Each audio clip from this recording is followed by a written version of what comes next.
और जब तक आप शिक्षा ग्रहण नहीं करेंगे तब तक आप सशक्त नहीं होंगे। विधि की तरफ आगे बढ़ते हुए आप आजकल के करिकुलम में बहुत ज़्यादा लॉ का पार्ट नहीं है, थोड़ा-सा सिविक्स में पार्ट होता है लॉ का, जहाँ पे विधि, कानून बताए जाते हैं। अगर आपने एलएलबी को चुना है, तो आप विधि से संबंध रखते हैं। अगर आपने लॉ को नहीं चुना है, तो कानून जो हम रोज़मर्रा में सुनते हैं, बस उन्हीं का ध्यान होता है, वैसे नहीं जाता है। लेकिन मैं आप सबसे ये कि भारत में कानून हैं, जो रोज़मर्रा की ज़िंदगी में आपके काम आ सकते हैं, आप उन पे ज़रूर ध्यान दीजिए और ध्यान तब दे पाएँगे, जब उनकी जानकारी रखेंगे। अगर कोई बहुत ही सामान्य तरह से पूछे कि विधि क्या है, कानून क्या है? तो विधि किसी नियम संहिता को कहते हैं। विधि प्राय भली-भांति लिखी हुई इंस्ट्रक्शंस के रूप में होती हैं। समाज को सम्यक ढंग से चलाने के लिए विधि अत्यंत आवश्यक है। विधि मनुष्य का आचरण का वह समान नियम होते हैं जो राज्य द्वारा स्वीकृत तथा लागू किए जाते हैं, जिनका पालन अनिवार्य है। जब तक आप विधि का पालन नहीं करेंगे, तब तक आप समाज को बेहतर नहीं बना पाएंगे। समाज में रामराज ना फैले, इसी वजह से कानून लागू किए जाते हैं और जो समाज में समस्याएं उत्पन्न होती हैं, उन्हीं पर कानून लागू किए जाते हैं। एक बहुत ही ज्वलनशील कानून है, या जिसको कहिए कि जो समस्या आए दिन हम लोगों के सामने आती है या आप सुनते हैं, पढ़ते हैं उस बारे में, वो है बच्चों के साथ लैंगिक अपराध। इसके लिए बनाया गया है POCSO act, prevention of children from sexual offences act. जो भी उनके साथ लैंगिक अपराध होते हैं, उसके लिए कानून बनाया गया है सरकार द्वारा।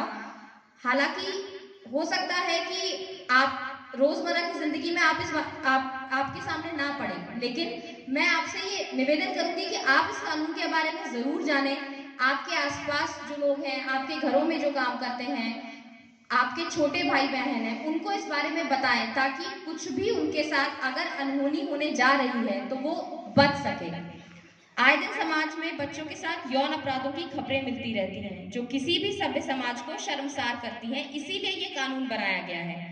लिहाजा इस तरह के मामलों की बढ़ती संख्या के मद्देनजर सरकार ने वर्ष 2012 में इस कानून को बनाया था। इस कानून के तहत दोषी व्यक्ति को उम्र कैद तक की सजा हो सकती है, क्योंकि ये कानून बच्चों से छेड़खानी, बलात्कार व कुकर्म जैसे मामलों से सुरक्षा प्रदान करता है। खास बात यह है कि 2018 में इस कानून में संशोधन किया गया, इस कानून में अमेंडमेंट किया गया, जिसके बाद 12 साल तक की बच्ची से दुष्कर्म के दोषियों को मौत की सजा देने का प्रावधान है। आप ये सोचिए, 2012 में ये कानून बना दिया गया, उसके बाद भी इस कानून के तहत घटनाएं नहीं रुकी। फिर सरकार को 2018 में इसे अमेंड करना पड़ा, संशोधित करना पड़ा, और 12 साल से कम बच्चियों के साथ इतने दुष्कर्म बढ़ गए कि उसके लिए मौत की सजा का प्रावधान रखा गया।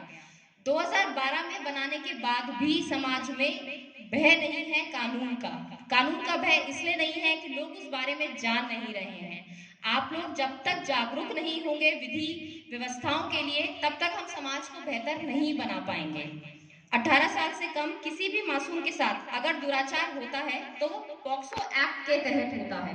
इस एक्ट के लगने पर तुरंत गिरफ्तारी का प्रावधान है। अगर आपके आसपास या आपके घरों में या कहीं पर भी जिनको आप जान रहे हैं, वो आपको इस चीज की शिकायत करते हैं कि कोई घटना ऐसी घटी है, तो आप उनको जागरूक कर सकते हैं कि आप जाके संबंधित थाने में एफआईआर लिखाइए। एक एक्ट है पॉक्सो एक्ट, जिसमें आप एफआईआर लिखा सकते हैं और उसमें तुरंत गिरफ्तारी का प्रावधान है।